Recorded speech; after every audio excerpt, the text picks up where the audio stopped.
What is up, everybody? Welcome back to another video. In today's video, we are here with another Lions video, of course, and today we're going to be discussing one Jalen Ramsey. Yes, we're going to be diving into everything Jalen Ramsey in today's video. Well, sort of. Today, I kind of just wanted to knock this out. There has been trade buzz. There's trade rumors. I think he's ultimately going to get traded. Could it be to the Lions? We'll see. But in today's video, that's what I wanted to discuss. I wanted to look at some of the financials, some of the off the field, some of the on the field, and just kind of put a little bow on all the Jalen Ramsey to the Detroit Lions talk. Just give some of my thoughts. Now, of course, if another big rumor comes out there, we can always revisit this. If a trade actually happens and he is a Lion, yes, we're going to do a huge breakdown on what he's bringing to the table. But this video, I'm going to try to keep it as short as possible, but I think we need a video like this to kind of tie it all together. What are my thoughts on Ramsey? Touch on a lot of different things, reasons to go get him, maybe reasons to not go get him, and just kind of leave it at that until something else comes along, and then we can move forward to free agency and also the draft. But this video is about Jalen Ramsey because there's been a lot of rumors thrown out there about the interest that different teams have, the fact that it's very likely that he is now going to get traded. So I wanted to make this kind of video. So with that being said, let's get it started.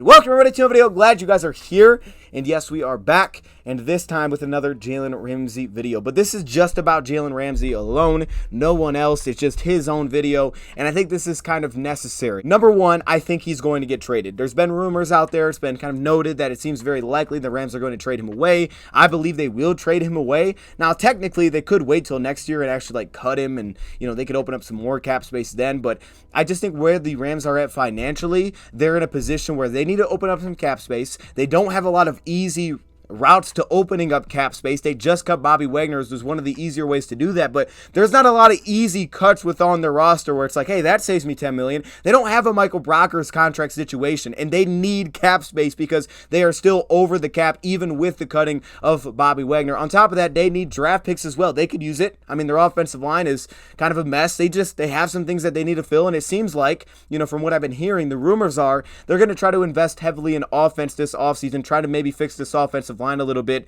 Sean McVay is coming back to try to make that work and go forward from there. So I think a trade for Ramsey is going to happen. Not saying with the Lions, but I think he's going to get traded this offseason somewhere. Also, on top of that, the Lions have been tagged with a lot of these rumors. Of course, obviously because of the connections. On top of that, the Lions actually have salary cap space and flexibility, meaning they are one of the, I think it's like 10 teams or something that could actually financially afford Jalen right now. That's going to change with free agency, but after the Brockers cut, they technically could afford his contract right now, so they're one of the few teams that can do that, and they've been tied in because of the connections and also because of the Lions needing a cornerback this offseason as one of the teams that would be interested. I can't guarantee you or tell you for sure whether or not the Lions are actually interested, but we did get a report like this from Jeremy Fowler, who said that the Lions and Raiders were two teams mentioned that they would be interested in a guy like Jalen Ramsey. And again, it sounds like they're going to trade him away. We've seen players like St. Brown who kind of started this off, and now Jerry Jacobs getting involved in some of the recruiting Jalen Ramsey talks as well on social media. So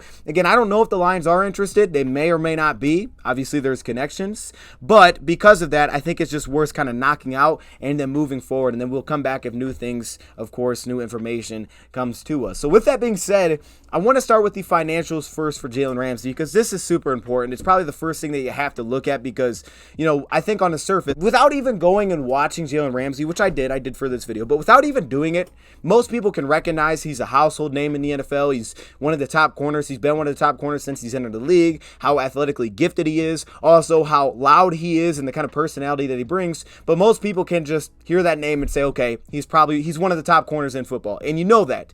So with that, the biggest thing I think that you have to look at first is the financial side. Can you financially make this happen? And what does that mean if you make this kind of trade? The LA Rams wouldn't save a ton of money from a pre-June 1st designated trade with Jalen Ramsey. According to Over the Cap, they'd save about $5 million with over $19 million in dead cap, which is massive because a lot of those guarantees that they have would accelerate for them. But it would open up big time cap space for 2024 and 2025, over $20 million. And again, for 2023, I wouldn't be surprised if they try to manipulate a little bit when they made a trade to try to open up even more cap space for this year. But as I mentioned, the LA Rams don't have a ton of easy ways to create cap space, so this could help them a little bit for now, potentially give them a draft pick in return or multiple draft picks, and also would open up some big-time cap space going forward. But what would that mean for the team acquiring Jalen Ramsey? So hypothetically, if the Lions made a trade for Jalen Ramsey, according to Over the Cap, and we're not talking about, any contracts being changed, because there has been a thing put out there. I saw this, I think it was, I don't want to say the wrong network, but Mike Florio, I guess, put it out there that basically he thinks that Jalen Ramsey may want to trade because he may want a new contract only 2 years into the current 5-year deal that he has. And this has not been reported. It's not put out there. I haven't seen it's been put out there as a report. It could be, but I haven't seen that. I think that's just an idea that has been thrown out there. It wouldn't seem to make a ton of sense to me. Now, Jalen could be looking for more guarantees within his deal, which we're going to touch on. I could understand that. If a team acquired him and said, hey, he wanted more guarantees, that would make sense. But I don't know if he's necessarily wanting to get traded because he wants to deal. I think it's that the Rams need ways to find to open up cap space, and I think that's a way that they could do it. With that being said, what would a team be acquiring here with Jalen Ramsey? Well, for 2023, you'd be looking at a $17 million cap hit. Again, this is according to Over the Cap. $18.5 million for 2024 and $19.5 million for 2025. The difficult thing about that, of course, is that we don't know where the salary cap's going to be set. If it continues to rise, that won't feel as bad. Now, on top of that, amongst the league, where would that rank? This is just currently how contracts are set up. We know this will change because extensions and things like that will come along and it will change cap hits, and there's always flexibility usually to move around cap numbers. But with that, it would be basically tied for 9th for this season, 8th for next year, and about 6th for 2025. But again, I expect by 2025 things will look a little bit different because there will be new deals that will have been given out. I think the most important thing, and there's two important things that I want to hit on here with this deal, which I don't think we've touched on before. Number one, Jalen Ramsey would basically have no guarantees after the 2023 season. Why is that the case? Well, he wouldn't have any guarantees on his deal. The only guarantees that he would have beyond 2023 would be the roster bonus, okay? And that takes place, from my understanding, when that year takes place, if he's on the roster that year. Meaning that if he's not on the roster, you're not accelerating that and paying that. Meaning that there's technically a very easy out after the 2023 season. So in a sense, he could end up being a rental for somebody. Now, I would think you're not trying to do that, especially if you ended up giving up a first-round pick. You don't want it to be a rental for 1 year because, of course, that first-round pick is under a rookie deal, and he would have 4 years plus a 5th-year option.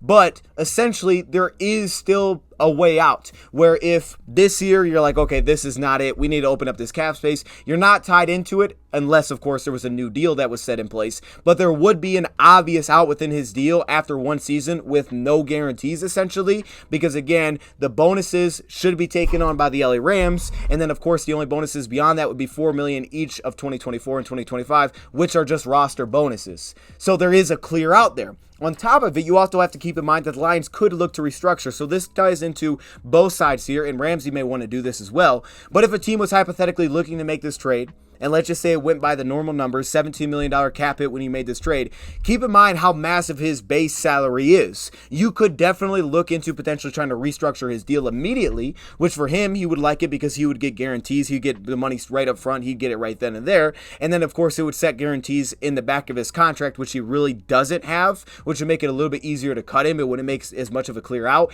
but it would lower his cap number for the 2023 season. So if you wanted to essentially make it a lower cap number, you could also do that as a team acquiring after you acquired him and then restructure his deal. So there is some flexibility within his deal as well. So it's not the highest cornerback contract. It won't be the highest cornerback contract unless, of course, it all gets changed because you try to give him a new deal. And on top of that, there is a couple of outs. Again, you don't want it to be a rental because you're probably giving up a nice draft pick. You don't want a rental player for 1 year because that's then the risk. But it does leave less of a risk if you made this kind of trade just on the financial side alone. I think that's important to hit on. And again, as you can see in the middle there, I did compare this to what it would look like to potentially if you use your 6th pick in the draft on a cornerback or whatever it may be. But let's just assume it's a cornerback for this discussion because that just makes sense then, cornerback versus cornerback. Obviously, the cap number would be much cheaper for that rookie. You can see how it continues to rise, however, the 5th-year option. Also, you can compare that to Jeff Okudah, whose cap number for this season is $10.6 million, and if he had a 5th-year option, it'd be projected to be around $11.3 million, which the Lions will have to decide on after the draft.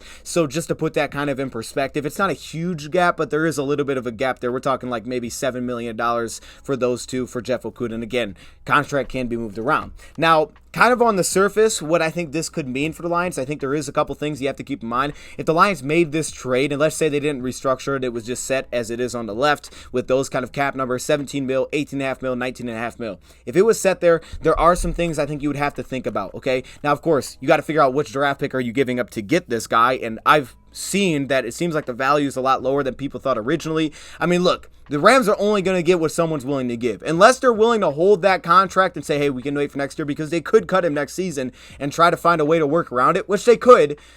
The Rams are only going to get what teams are going to offer if they really want to make a trade. So with that being said, I've seen people think, hey, it may only take a second-round pick to do it. An early second-round pick may do it. So it may not take a huge return, because if they need to move it and they're desperate, you won't get as much as you want. But with that being said, one thing that I think could become important here is potentially finding that starting 3-tech defensive tackle in the draft. Here's the reason why. You have to think about who's also under contract for the Detroit Lions. We've touched on this before, but you got to think beyond just this season.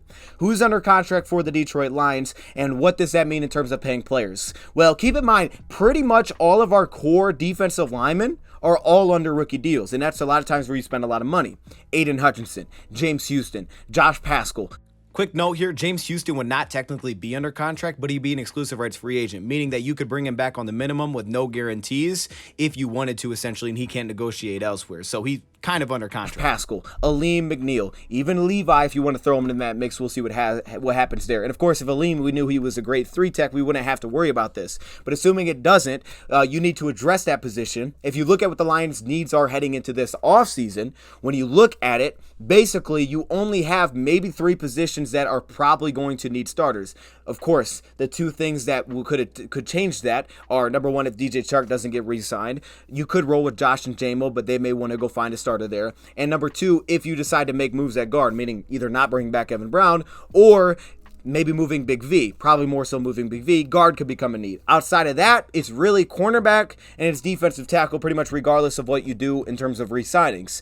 Free agency or the draft could affect that, which is good for the Lions because, as we touched on the video in the past, the Lions have a lot of their core pieces under contract. As you can see here, a lot of them. They have 4 offensive linemen who are under contract in 2024. They have a lot of their core defensive linemen under contract through 2024. That's not this year, that's next year. They have JMO and St. Brown, of course, under rookie deals. Jared Goff is under contract. Their secondary, Tracy Walker, Kirby Joseph, Iffy, even though Tracy Walker actually has a pretty nice out after this season, but they don't have really a cornerback under contract because Jerry Jacobs is a restricted free agent after this year. Jeff Okudah then, if they don't pick up his 5th-year option, would be set to be a free agent. So you really wouldn't have any cornerbacks under contract as of now for the 2024 season. Of course, if you made a trade for Jalen, he could fill that void because he's under contract for 3 seasons. But one idea probably to me would become if you could find that defensive tackle through the draft. If you can make a trade and then find that defensive tackle through the draft, it'd probably be beneficial because of, again, cap space reasons. Trying to find a starting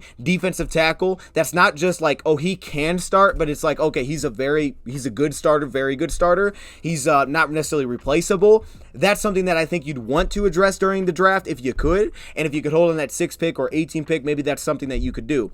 Maybe the other idea, I'm not saying you have to do all of these, I'm just throwing out ideas. DJ Chark not getting re-signed. So again, re-signing DJ Chark and trading for Jalen Ramsey without restructuring his contract would be pretty difficult. So an option could be we don't re-sign DJ Chark. You go make this trade. Then in the draft, maybe that's finding a receiver, finding a cheaper option, rolling with Josh or something like that. So that's another thing. And then I think another thing that has to be kept in mind here is a number 2 cornerback for the future. Here's why I say this. If the Lions traded for Jalen Ramsey, number 1, I think it would be unlikely that they would pick up his 5th-year option. It may be unlikely anyway, but I think it would be probably pretty unlikely. First off, you have to keep in mind that would mean that 2024 cap hit between the two without any changes would be $18.5 million for Jalen and over $11 million for Jeff Okudah. So you're almost talking $30 million between your top 2 cornerbacks at that point, which could mean that a trade for Jalen Ramsey could make it where the Lions could be in search of figuring out who that number 2 cornerback is. We know with the Rams, a lot of time, it was always somebody different. They were trying to fill in draft picks there. Whether that's Jerry Jacobs, if you can get Jeff Okudah on a deal that's not super expensive. But here's the thing with Jeff that I think about here. If you had Jalen Ramsey and Jeff Okudah essentially became your number 2 cornerback. And he had a good season, because if he has a bad season as your number 2 cornerback, you're probably not looking to resign him as your number 2 cornerback, right? That just would make sense, right?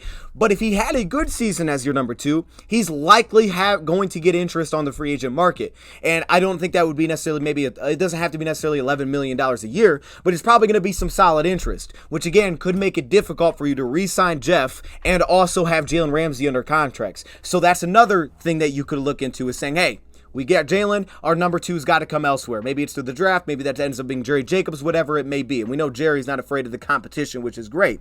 And then finally, just some ideas, just throwing them out there to open up more cap space, because again, you have to look beyond just this year. Romeo Okwara, if he was cut now, you would essentially save $3.5 million for next year.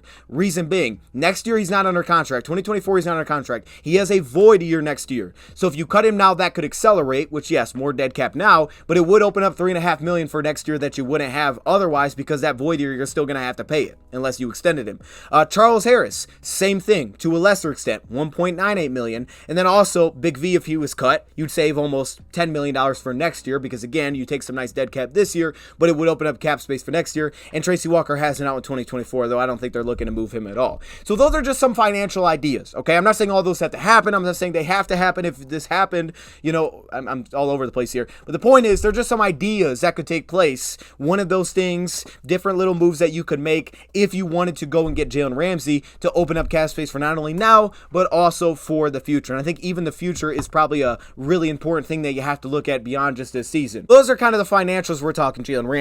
The next thing I want to talk about before we get to on the field is off the field. Okay, so this is one of the most difficult things I think to judge here, but this is kind of my overarching takeaway. Now, you could actually find an article, ESPN, I read through it all. I think it was a very well done article of his timeline with the Jacksonville Jaguars leading up to the trade. And, you know, definitely go check it out if you want to. And it kind of talks about all the different, you know, big things that took place, whether those were arguments, whether those were maybe fights, whether those were, you know, accomplishments that he had that led up to that trade. And there was a lot of things there. And obviously, you know, a lot of people can look at a personality different ways. Brad Holmes was right there with Jalen Ramsey when they made the trade. You have to think back to when the Rams made this trade, right? The Rams traded away Marcus Peters and Aqib Talib basically within like a 2-week span, as they also brought in Jalen Ramsey. The Rams, when they were trying to figure out their cornerback position, big difference is Goff was under his rookie deal. He is now getting paid. But when they were trying to figure it out, they were doing it by trade.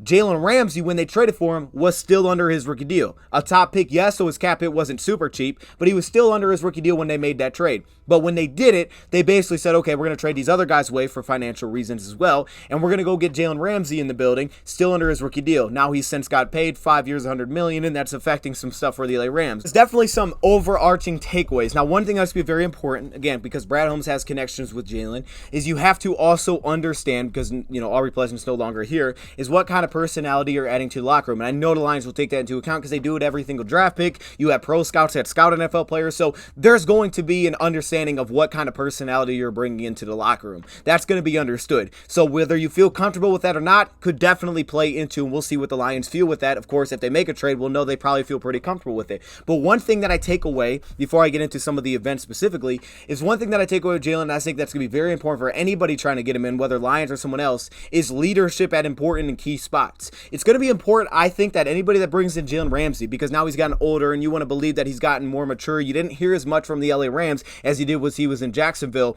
I think one thing that's super important here is he still heard things with the Rams, is that having leadership that can kind of, obviously winning can kind of hide things, but even when the Jaguars won, it didn't hide everything with Jalen Ramsey, right? They had issues at ownership. They had a lot of issues going on there. A lot of guys wanted out. It wasn't just Jalen that was moved at the time when everything kind of fell apart with Jacksonville. It was multiple players. It was kind of a mess from the top down there. The way the Jaguars fell apart after being in the AFC Championship was beyond just Jalen Ramsey and issues. It was issues with a lot of different players. It was issues from the top down, and what Jalen Ramsey may have done off the field was all amplified, in my opinion, because of the issues of leadership, whether that was the issues within the locker room, players trying to kind of be the lead voice. That was a very big problem. It was putting in charge Tom Coughlin, seemingly. Was he the GM? Was he in charge of personnel? The hiring decisions that he made, the fact that you really didn't have a quarterback and they didn't know what they were doing, so they gave out a big deal to Nick Foles, and at that point you have Blake Bortles actually win the job, a 6th round pick, he wins the job and he's your quarterback in the AFC Championship. The leadership from the top down, whether that's head coach, ownership, Tom Coughlin, not having a quarterback was pretty awful. So it amplifies everything. I mean, you got players, you got locker room issues, you have players that are just kind of doing their own thing. And then on top of all of that, yeah, there's things to blame there with Jalen Ramsey and other players as well. But I believe a lot of that's amplified because of the lack of leadership that they had from the top down. And that's why it fell apart. And we saw that, of course, with their hiring of Urban Meyer and how much of a disaster that was for one season. It only took 1 year of a legitimate leader there in Doug Peterson to turn everything around with that team. But with the LA Rams, while still things happened, fights happened, still things went down, still things were said to the media, right? But with that being said, it wasn't as much on the forefront. And I think a big part of that is they had leadership. They had Sean McVay, who was a very good leader at head coach. They had a quarterback that was a leader in Matthew Stafford offensively. They had leadership in place. They had Raheem Morris, who was a capable, head coach. They had him in place as well, who felt like Jalen Ramsey really grew with them. So leadership is going to be important. And when I look at the Lions, I think they have the leadership. I believe the Lions have that leadership where something like that, it's not going to be like we never hear from Jalen because personality plays into that. But leadership's important to kind of keep that all intact. And we've seen that. Dan Campbell has proven that he is a fantastic leader, right? His ability to kind of keep the group together when they lose and not have things fall apart and everybody wants out or guys start going crazy. There's a clip that I found. I was actually at this game, didn't realize it, when Jalen Ramsey was a rookie back in 2016 with the Jacksonville Jaguars, and they lost to the Lions 26-19. And this is one of the things that I personally love, but it plays into his personality, and we're going to talk about this. But this was a game that they lost. They fell to 2-8. He was frustrated. He was upset. He was tired of losing because that's one thing he clearly cares about is winning. He ended up, they had shots of him crying on the sideline after that loss. He tried to block the Lions field goal when we tried to go up 7 and kind of seal the deal with 20 seconds left. He jumped over it trying to block it, and he was very upset with the way that game ended and the fact that they were losing. But those kind of things became very much on the forefront when that was the case in Jacksonville. Within the Lions, we have a leader at head coach. We know this in Dan Campbell. We have a leader at defensive coordinator. The reason I know that is because he garners so much interest even without having a defense that's producing at high levels. Usually your offense or defense as a coordinator has very good production and you get interest. But leadership is something that's clearly there with Glenn. We've heard it, but also the fact of he's getting interest from a lot of teams and the defense isn't ranking out well. That's why I'm like, hey, wait till it does. And, there's going to be tons of interest in this guy. So there's that side of it. And at quarterback, we have leadership. It's something that Brad Holmes points to a ton. It's one of the reasons that he wanted to get Jared Goff and he believed in him because he felt as a leader, this was a guy that, he didn't sway. He was always the same guy. He went through really rough years in Cal when he first got there, how much of a disaster it was. And they kind of had to slowly work their way up. With LA, he comes in. It was a terrible first season. They were a disaster, fired their head coach, and it worked its way up. With the Lions, it started off bad. Everything was at the bottom. Stafford just got traded, and you had to build it back up. He's been a part of that. So leadership and stability is something that the Lions, I believe, have, which can, as other teams will as well, whoever's going to trade for him, I think they're going to need to have that.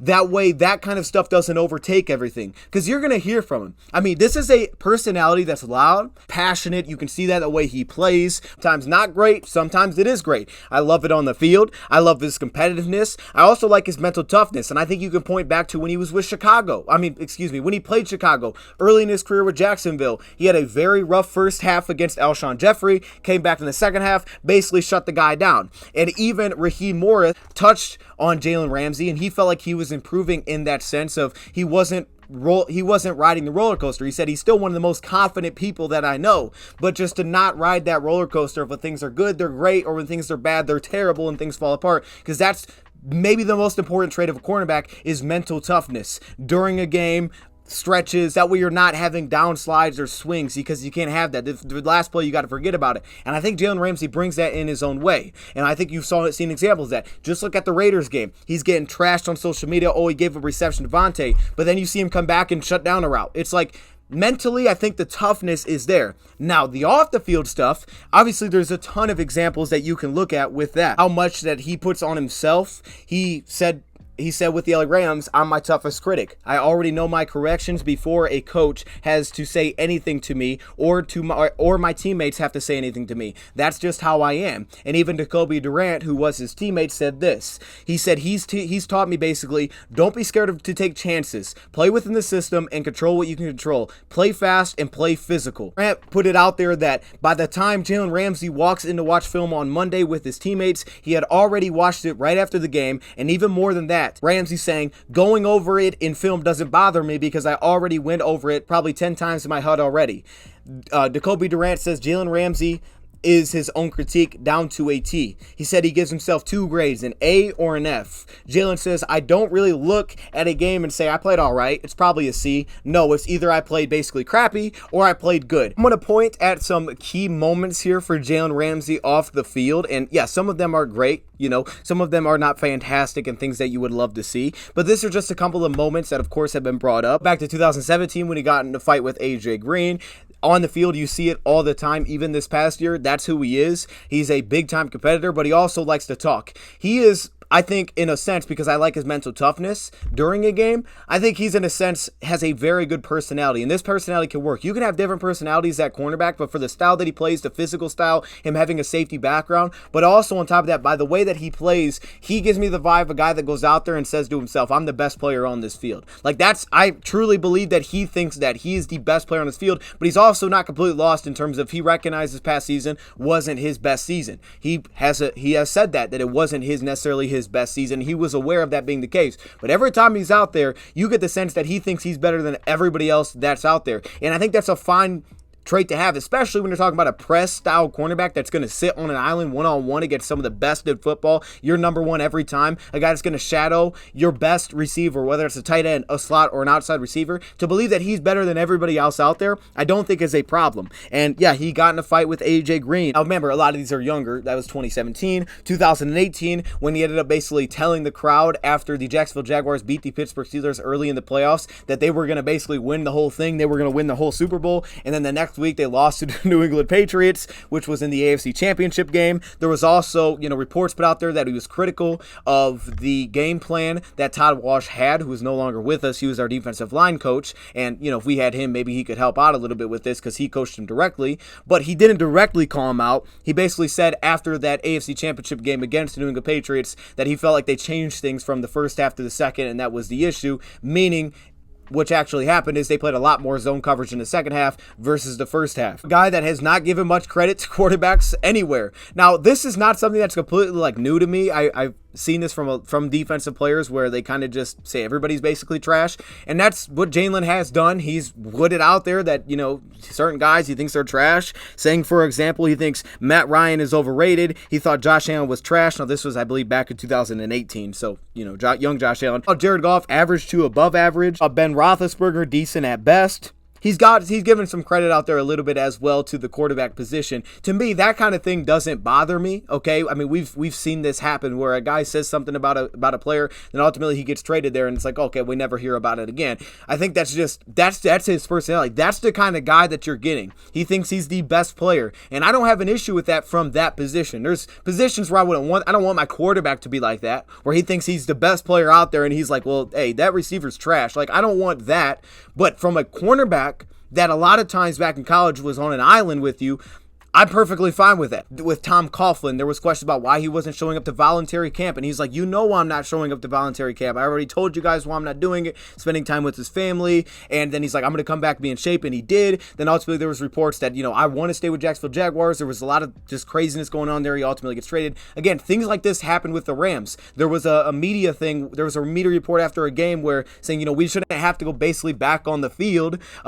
When we do our job defensively, the offense needs to close out some games. So there's been stuff like that, but it's never gotten the big time attention, at least I don't believe, from an outsider looking in, that it's gotten that much attention because they've had that leadership where you hear it, but it's just kind of like, okay, we're moving on, though. That's not something that's going to bother us as a team. But when there's some dysfunction from the top down, that's when you can get that. And I think the Lions have the leadership, and you're going to have that leadership to be able to take on that kind of personality as a cornerback. So, yes, there's been fights. He got in a fight with Golden Tate. And actually, there was a lot leading up to that fight with Golden Tate. He was, I don't know for sure, but I guess he was with Golden Tate's sister at the time. And he ended up meeting Golden Tate after the game, and they ended up fighting after that game. So there's been those kinds of things. I want to point to two things here, because the first thing that I didn't love, I hear the diva stuff. The first thing that I didn't love is I did see an example on a Hail Mary, right? And he clearly cares about his production and his stats, where he was visibly upset that the guy in front of him knocked the ball instead of allowing him to intercept it, which that's probably his job on a Hail Mary. Usually it's knock the ball down. It's like, we don't care about the interception. We want to knock the ball down.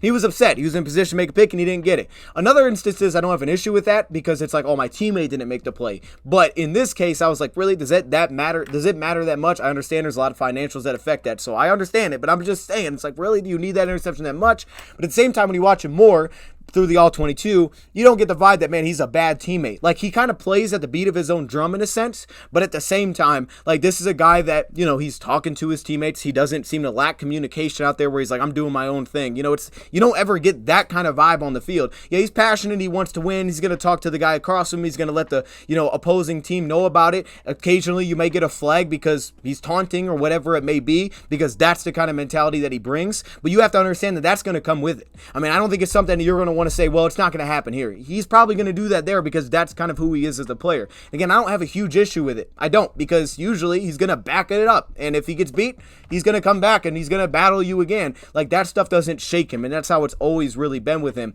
But at the same time, like, you'll see him communicate with DBs afterwards, give some love to him. You see the stats stuff there on the left, and I mentioned this in a live stream, but I think it's something that's worth bringing up, is obviously the schematic changes that have happened versus where he's been. So with the LA Rams, 2020, Brandon Staley became the defensive coordinator. Now, he did a lot of the two high shell looks defensively, but one thing definitely changed when Raheem Morris took over as the defensive coordinator in 2021. Raheem Morris was coming from a cover 1, cover 3 background. You thought, man, maybe that's going to lead to more press opportunities, but for the most part, that really stopped happening. He wasn't playing in press at that point, and that's when we started to begin to see Jalen Ramsey getting a lot of slot work, being put in a lot of different positions. Even Raheem Morris brought it up that we put him in some really tough spots defensively. They move him all over the place. And I think also part of that is the personnel fact. When you don't have cornerbacks across the board that you trust can play man, it's difficult to play man coverage, because now all of a sudden that guy's a liability. It only takes one guy that you don't believe can hang or hold his own in man, and you can't play man coverage. You can't press him, man. You can play off man maybe, but you can't press him.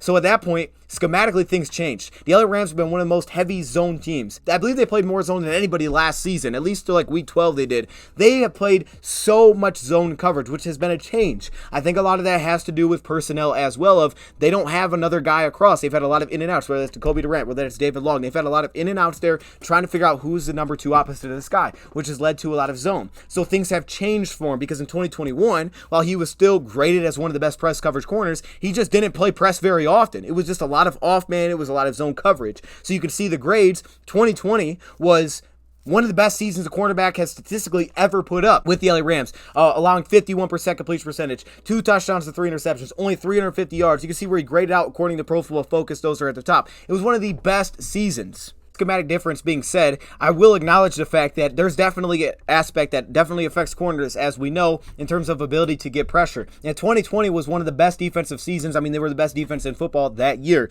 But that year, they had the 17th highest pressure rate in the NFL, while also only blitzing at the 19th highest rate, so kind of middle of the pack. Meanwhile, though, to Jalen Ramsey's credit, these past 2 years, and this was a team that when they blitz, keep in mind a lot of times it was just 5-man blitzes because of how their scheme was these last 2 years, but still, with that being said, 5 rushers is a blitz. They only had the 25th highest pressure rate in 2021, while blitzing the 4th most in the NFL. In 2022, they had the 28th highest pressure rate, while blitzing the 11th most in the NFL. So there's that aspect too, that they're bringing pressure, bringing a 5th rusher, and they're not getting a ton of pressure these past 2 years, so you have to keep that in mind as well. He wasn't living on the outside, he wasn't living on an island pressing. Those rates dropped off almost entirely. So he would do it, but it was just so low at that point. He became a different type of corner. He became an off-man corner when they played man a majority of the time. And on top of that, he was a zone cornerback, which coming out of Florida State, he was a guy that, yeah, he has the versatility to do it, but he was a press corner with a safety background, which gave him zone awareness. Like when you watch him play, yeah, he played zone.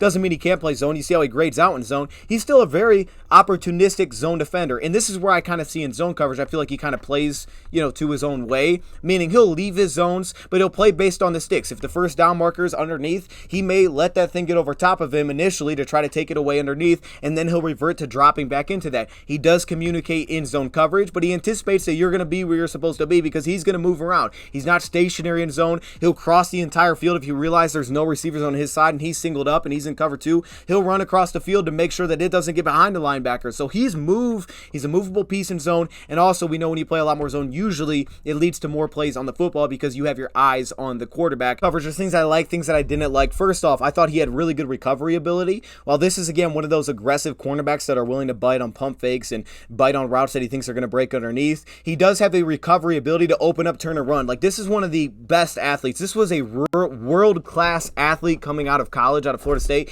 He was an incredible runner with length at 33.5-inch arms, which is, I think it's longer. Yeah, it's longer than Aiden Hutchinson. It's like, that's like offensive tackle length for some guys. I mean, that's massive. That's longer than Taylor Decker. Super long arms, tall cornerback, really well built with incredible speed. And I don't think when I watch him, I'm like, oh, he doesn't have the speed anymore. He might be a tick slower than he was as a rookie, and I believe that's possible. But you can still see this guy can run. His ability to recover from guys that are running over top of him, open up and just turn and run and get back into the play, like that ability is still clearly there. Off coverage, I think sometimes you can get a guy that pops up a little bit. It forces him to kind of shift his weight back down before he decides to break. He can kind of get, I wouldn't necessarily call it lazy, but just a little bit too content when he's working in off coverage, not necessarily always being ready to dive on the football. He also loses balance a little bit when he does overcommit, which is where you see some of the crafty receivers. I saw this happen twice. Tampa Bay against Mike Evans. Also, I saw it happen against the Green Bay Packers. Losing dude's name, rookie. You know, I really liked him this year. But when receivers are a little bit crafty, when you're not necessarily just like, okay, hey, go run a slant route or go run a deep dig or whatever it may be, and the receiver just runs it like they write it in the book, that stuff's he's gonna be fine with. Now, this is a 2018 clip, as I want to see him against Jefferson, and he didn't play the Vikings this past year, but here he is in off coverage. You see him kind of get to this side shuffle, not crossing his feet, but this is a very vanilla route here, but this is one of my favorites. The way that he's able to change direction with this and then have the feel. He has a great awareness feel as soon as the quarterback crosses the line of scrimmage to attack. Like, you're not going to fool him with that pump fake 5 yards down the field. He immediately knows when you cross and he's going to die. Right? He's not going to overcommit there. He has the ability to weave in his pedal, stay on top of the route, and then break from there. But where you can get him is when you kind of change up the pacing of the route a little bit, right? When you kind of like dive in and then you dive back up and then you break inside, that's where you can get him to overcommit, bite a little bit. Now at that point he's reaching, and he still is a bigger cornerback where it's just like he can get caught a tick behind. Against Green Bay, he grabbed on to the Christian Watson. They ended up calling a flag at that point. Against Mike Evans, it got him in a little bit of a weird spot. He was unable to make a play on the ball. So you get things like that. I do like him in off man in terms of his red zone presence. I think that's clearly a really good strength of his because, again, his length is huge, and he also does a really good job at attacking the football, like in terms of not getting PI. This is something that was really good. His timing at the catch point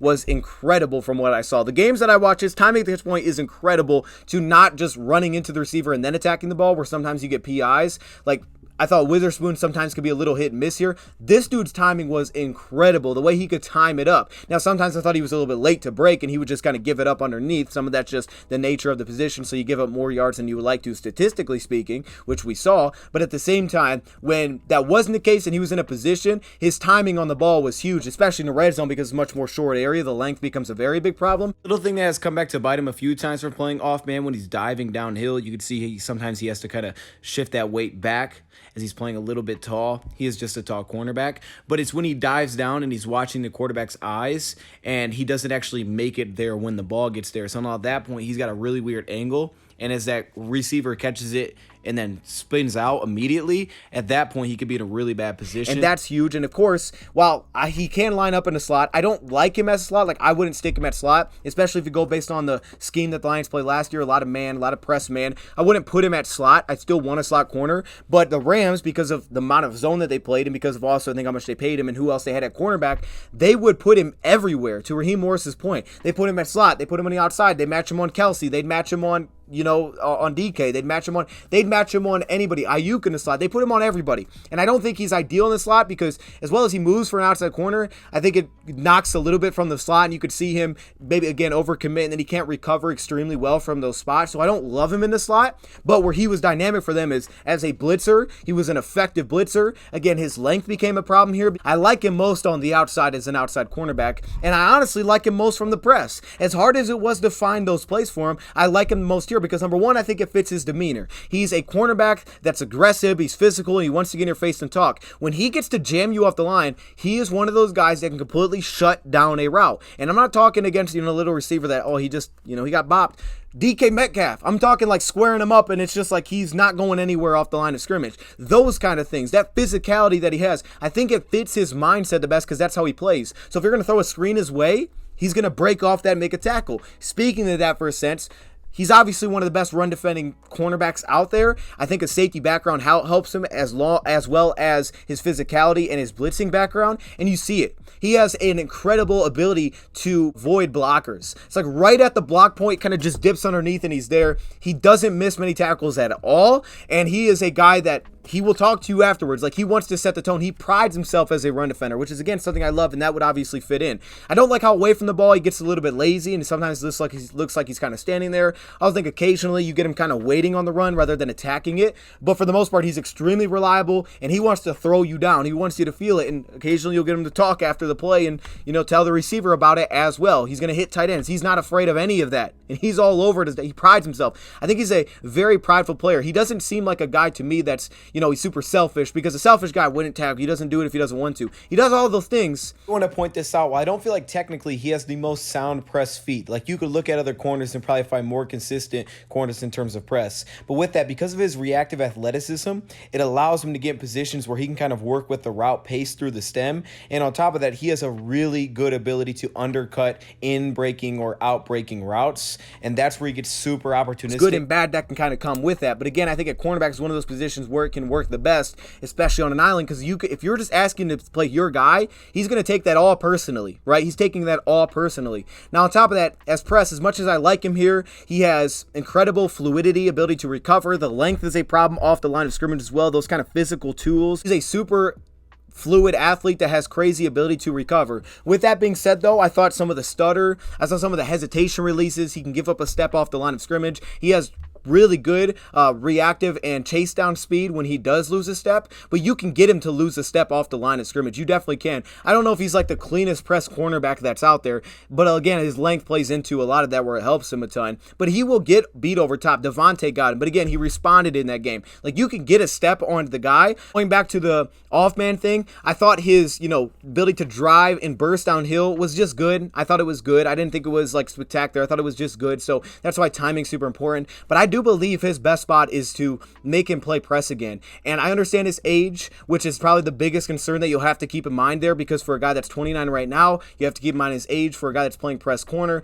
But obviously the experience he has, he can play zone, he can do all those things. I would just like to see him play more press again. I'm not saying you have to do it all the time, but I would like to see him get back to that and be that guy that's just, I'm going to beat you up at the line of scrimmage. Like, I'm better than you. Like, that's the vibe that I get, and I'm cool with that from a cornerback. Jalen Ramsey arriving in an armored bank truck to practice, like, that kind of thing is something that, okay, that's overboard. Like, that kind of thing can't happen. And that was with the dysfunction that was going on with the Jacksonville Jaguars. Like, that kind of thing cannot take place.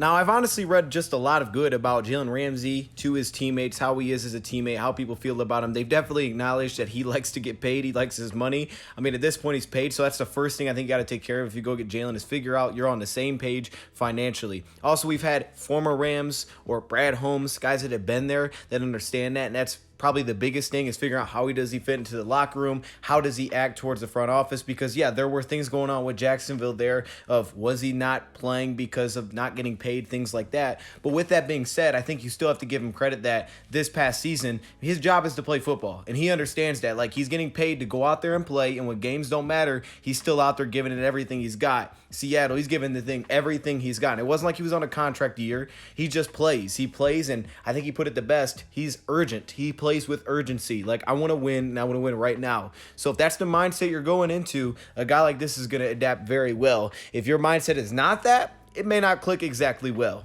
And those kind of things, you want to believe that with leadership, like, that's not going to take place. Plus, you keep in mind that he was young and he hadn't got paid, and, the word was out there that, he wasn't going to get an extension. They were just going to pick up his fifth-year deal. So you have things like that where he's like, oh, I'm going to ask him for everything now. Like, those were things that you can't have come with you. But you understand that there's going to be things that come with it. I think the leadership has to offset a lot of that. And I do believe the Lions have the leadership. I don't like necessarily just using like who won the Super Bowl and just basing my stats on that, because there's a lot that goes into it. I mean, this isn't the NBA where it's a 7-game series and you're pretty sure you know who the best team was. Even in those scenarios, you can still have a crazy game 7, but you still have a pretty good idea who the best team was. The NFL could be one play. It could be the Vikings winning on some miracle. It can be, the Rams-Saints game where, the Rams got away with a big-time probably PI that should have been called. It's things like that. The NFL playoffs only take one play, and we know that as Lions fans. But with that being said, just to kind of keep it simplified for this video and not look at a ton of numbers here, if you just look at the last 5 Super Bowl winners, usually offense kind of leads the way, it kind of carries the way. You need a top offense. That's not always been the case. We saw the Patriots a lot of times, a top defense was a part of that. But with that being said, that doesn't mean your defense can be absolutely terrible and you're likely going to win a Super Bowl. That's so unlikely. If that's the case, your offense has to be insane. So that's not going to usually happen. Usually your defense has to at least be average, at very least be average. Usually above average is where your defense kind of has to fall in line if you're going to go win a Super Bowl, at least according to the last 5 Super Bowl winners. And we know if you go back further and further, usually defense a lot of times can kind of lead the way. But with that being said, just looking at the last 5 Super Bowl winners, the reason I do this is to kind of put into context where the Lions offense was at. Now, of course, these are just regular season stats, but to put in context where the Lions offense was at, they averaged 380 yards per game. I didn't want to use total yards because there's an extra game now, but 380 total yards per game. The last 5 Super Bowl winners during the regular season averaged 390 yards per game. So the Lions were right there with those teams. They had a top 10 offense in terms of yards and scoring. They averaged 26.6 points per game, and the last 5 Super Bowl winners averaged 28.5. Now, yes, we had games like New England where we didn't score at all, so obviously we could have helped that number. But again, the point is, while we're not necessarily there in terms of, where those teams averaged out, some of them we were better than, some of them we were worse than, the point is we're in the same realm, and we're not far off in terms of those two statistics. Allowed 25.1 points per game, which was not the worst in the league, but the last 5 Super Bowl winners only allowed 21 points per game. So you're 4 points off there. You're 2 points off in terms of points per game. You're 4 points off, so basically doubled up in terms of points per game. But your yards are way off. You're basically 60 yards off a game in terms of yards allowed. We were the worst in the league, 392. Now that did improve big time when we got some, reinforcements back really from Green Bay on. Our pass defense was way better. We still gave up way too many yards, but in terms of turnovers, things like that, we were way better. But still on the season, yards per game, we're still a little ways off. But the reason I bring this up is because when you look at the offense, what are the holes? Potentially DJ Chark leaving. Could you leave you with that void of maybe needing that other outside wide receiver? That could be re-signed, though. It could be found in the draft. We know Josh Reynolds can still handle his own. Right guard, not necessarily even a need as of now because Big V still is under contract, and you don't have to touch that. We just talk about it because it opens up some cap space. But right guard could become a need, whether that's Evan Brown starting, whether that's keeping Big V around. If you move that, if you move both, you're going to need a right guard, whether that's draft or free agency, how you want to address that. And then running back. Yonder Swift's still under contract. Craig Reynolds is an exclusive rights free agent, so it's basically not costing much at all. It's a minimum deal without any guarantees to bring him back. Justin Jackson's not going to cost a ton to bring him back. And then you have a guy like Jamal Williams who is really the only deal there. And I don't think it's going to be super expensive for the Lions to do that. And again, draft free agency can be addressed. So really offensively, you don't have a ton of holes. I mean, yeah, you could add another tight end, right? You could definitely do that. It wasn't necessary last year for our offense to be impactful and still put up those kind of numbers that it did. Be a top 10 offense, top 5 offense in certain categories. I mean, when you look at the receiver position, we count J-Mo, but we're counting that in terms of he didn't really play that much last year. I mean, he played a little bit towards the end, but he was still extremely rotational, and clearly it wasn't all there yet. So we're almost adding a new receiver into that sense in Jameson Williams that we almost didn't really even have last year. I mean, it was mainly the DJ Chark and the Josh Reynolds and the St. Brown that just kind of led the way. So my point is offense doesn't have a lot of clear and obvious holes. You can make some by not bringing back Chark or cutting Big V, but you don't have a lot of clear and obvious holes, and your offense has already shown that they're up there. Defensively, however, you have some room to grow, and clearly there's some holes that you can point to. But with that being said, defensive line, as we talked about, pretty much your core is all under contract and they're all rookie deals. You need a defensive tackle, depending on Levi, but you're probably still going to need that, whether that's free agency or draft. Linebacker, if you bring back Alexander Zaloni, and this is one of the positions, even with that being said, it's not a premium position. It doesn't get paid a ton, all right? Bobby Wagner had the biggest deal. He has now been cut 1 year later. Linebackers don't get paid a ton in free agency in comparison to premium positions, defensive line, cornerback, safety, completely under control. Even if you don't bring back Elliott, you have your top 3 safeties, and CJ Moore could be brought back to bring bring up number 4. But you have Iffy, you have Tracy, and you have Kirby Joseph all under contract. So you got your starters at very least there. And then at cornerback, that's the position where this season we have Okudah, we have Jerry Jacobs, we have potentially Will Harris, Mike Hughes, we'll see on that. We have Chase Lucas, who I think could start at slot this year.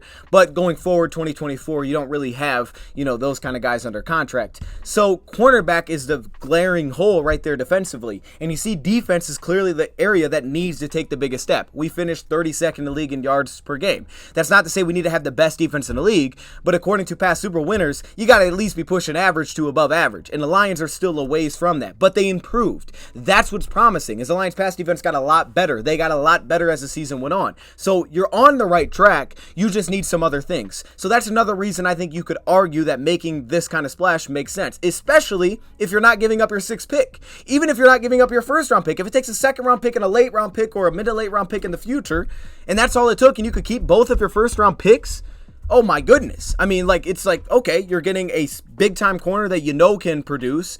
Draft picks are always a risk. Even though we've hit on them, they are always a risk. But he's going to produce year 1, which is usually cornerback is one of the steepest learning curves in football. Though we've seen him produce year 1, it's usually one of the steepest learning curves. So there is that side of it as well, which I think you have to keep in mind. So I think this is just another little part that you can throw to it to think about if you're talking about where you're headed and what you need. I think I hit on some reasons to and reasons not to make this kind of move if you are the Lions. If you guys know me, I'm on board with doing it. I really am. But at the same time, that's not to say that I'm like, this is the only move I think Lions can make. I mean, you could look free agency. If you're going to go pay a big-time corner, what if you went and got Jamel Dean, who has knee surgeries in high school and college, but he's been still relatively healthy. He's had to power up a little bit in the NFL, but that's a cornerback that's only 26. Size, length, he ran a 4.3 40, pretty long arms, guy that can play press. I mean, he's not the player of Jalen Ramsey in terms of at the catch point, but at the same time, you're not getting necessarily that. You're not getting some of that off the field stuff, and you don't have to give up a draft pick. Or you go the draft route. You guys know who I like. We're going to still dive into that. But to just speak about Jalen Ramsey for a second, those are some of the things that I wanted to touch on there, just kind of give my thoughts on, give a little background, and we'll see where it goes from here. What does it take to give up? I don't know. I mean, there's been a lot of things reported out there. What would it take? If I'm the Lions, at most, all I want to give up is that 18th. Obviously, I don't want to give up anything. I don't want to give up much at all. Not much to give up, considering you'd still have your 2 first-round picks this year. Now, obviously, financials play into that, so you still have to keep in mind that, but it's not going to be massive. You can still try to make that work, especially if you restructure this deal. I think the most important thing for Jalen is you have to make sure that when you get him in, you have that contract settled. Whether that's changing it up when you bring him in, leaving it as it is, restructuring it, you want to get that stuff settled. You don't want to have to deal with this contract, or if you don't have to change it at all, at very least you have that flexibility of an out, which would probably take place immediately along with the trade, is you have an out after a year. You don't want to exercise that out, but worse things have happened, right?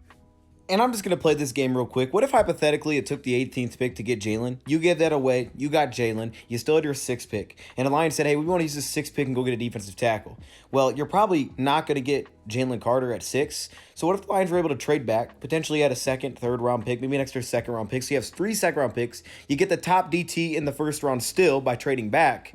And now you have a 3rd 2nd round pick to use. I think this will be huge because obviously you're just getting a proven commodity at corner. Clearly the Rams went that approach when they did it. It's a different situation. But again, when you look at who the Lions have under contract, they have a lot of their key positions under contract through 2024, and a lot of them are young. So while the Rams may have been paying a defensive tackle in there down, not immediately, but when they pay those guys, if our defensive line, if you could land a DT in the draft and your entire defensive front is all young guys at that, or maybe another edge rusher is all basically young guys that are on rookie deals. If you can do that, then yeah, you can probably afford to spend a little bit at cornerback. We talked about some of the options. So let me know your thoughts in the comments below. I know there was a lot to this. I'm sure I'll add some things in later. But with that being said, thank you, Pride, for watching, and I'm out.